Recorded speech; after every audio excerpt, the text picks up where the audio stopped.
बागपत में संपूर्ण समाधान दिवस मनाया जा रहा है, जिसमें एक मौलाना पहुंचे और मौलाना ने बताया कि एक मदरसे को लेकर निर्माण होना है, जिसको लेकर आबादी में दर्ज करने के लिए उन्होंने कई महीने अधिकारियों के चक्कर काट रहे हैं और लगभग 6 महीने हो गए उनकी फाइल का कुछ भी कार्रवाई नहीं हो रही, जिसको लेकर संपूर्ण समाधान दिवस में आज वो पहुंचे हैं। असल में हमारे एक मदरसा भी बनना शुरू हुआ है, जंगल में है वो, तो उसकी आबादी में दर्ज होने के लिए एक फ़ाइल लगाई थी अब से 6 महीने पहले। वो पटवारी साहब वहाँ पे गए भी, नक्शा भी लेकर के गए, उस अच्छी तरह उसकी देखभाल करके तहकीक करके लिख के दे दी, कानून गो ने भी लिख के दे दी।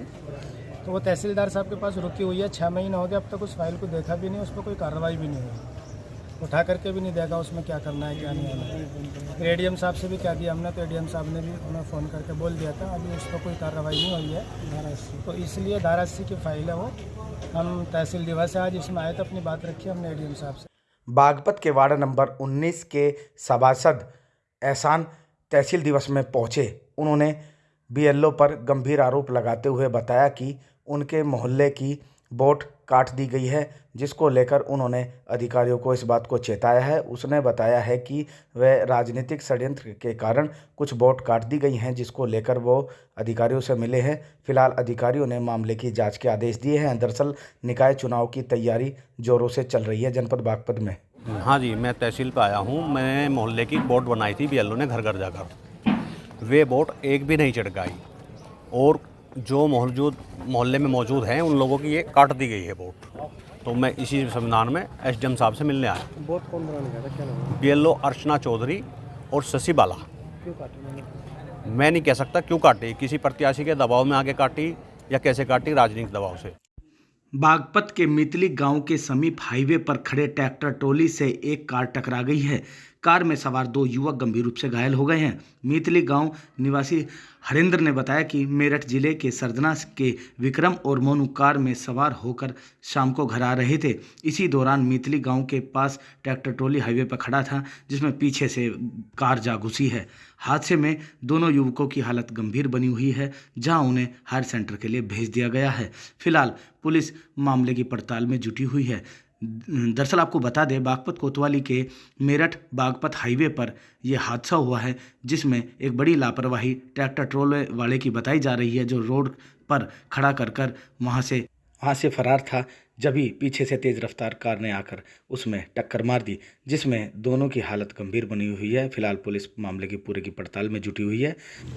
बागपत कोतवाली क्षेत्र में लगातार चोरों का आतंक देखने को मिल रहा है और चोरी की वारदातें रुकने का नाम नहीं ले रही हैं। बागपत कोतवाली क्षेत्र के दिल्ली यमुनोत्री हाईवे पर एक स्टोर पर चोरों ने चोरी की वारदात को अंजाम दिया है। छत उखाड़कर दवाई व 40,000 रुपये नकदी लेकर बेखौफ चोर फरार हो गए हैं।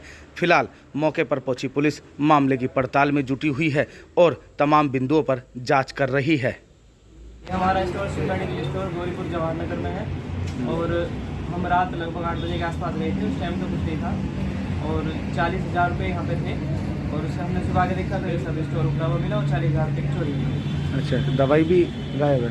हाँ, दवाई गायब तो नहीं है, ये दवाई भी तोड़ फोड़ की है, पैसे गायब। अच्छा, कहाँ से आए, कहाँ को गए? छत से आए, वो देखे छत खड़ी हुई है। पुलिस को जानकारी दे दी?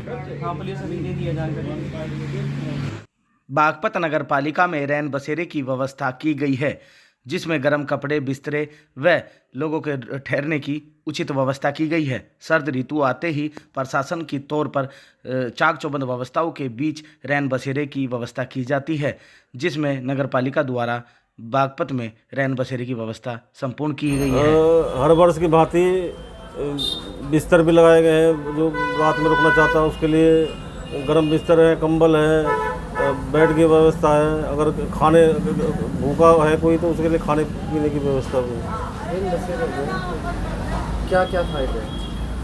यही है, कोई व्यक्ति, कोई राहगीर कोई बाहर जा रहा है, उसे बस ना मिले या रात बिरात में कहीं लेट हो गया तो कम से कम एक छत तो है रात बिताने के लिए, ठंड गर्म कपड़े हैं, कंबल है, बहुत सुविधाएं हैं।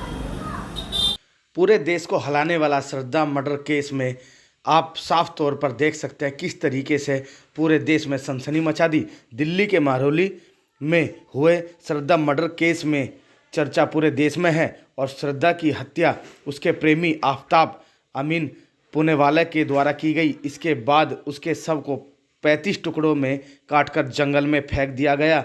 इस पूरी वारदात पर तरह तरह के सवाल उठ रहे हैं, जिसको लेकर पब्लिक वाइब की टीम ने जाकर लोगों के रुझान जाने और इस बारे में लोगों से बात की है।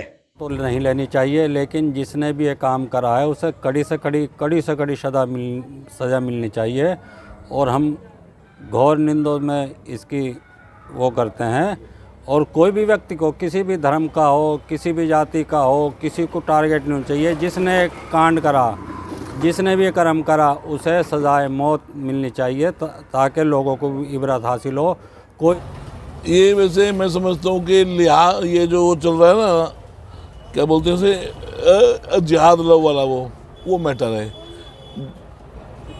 क्या सामाजिक जागरूकता और सख्त कानून से इसे रोका जा सकता है? बिल्कुल रोका जा सकता है। और ऐसे व्यक्तियों को तो फांसी नहीं, बल्कि जो वार उन्होंने मतलब कहना उस बेटी का किया है, वो हाल इस अपराध करने वाला का भी होना चाहिए। ये जो आजकल समाज में श्रद्धा जैसी लड़कियों के साथ जो मर्डर के केस हो रहे हैं, ये बहुत जघन्य अपराध हो रहे हैं। और इसमें धार्मिक कट्टरता तो है ही। धार्मिक कट्टरता के अलावा आजकल जो हमारे बच्चों में धार्मिक संस्कार, जो अपने संस्कार हैं, उनका बहुत बड़ा अभाव हो रहा है। इसमें थोड़ा सा अपने माँ बाप को ध्यान रखना चाहिए और इस पर सरकारी कानूनी बनने बहुत ज़रूरी हैं। अपने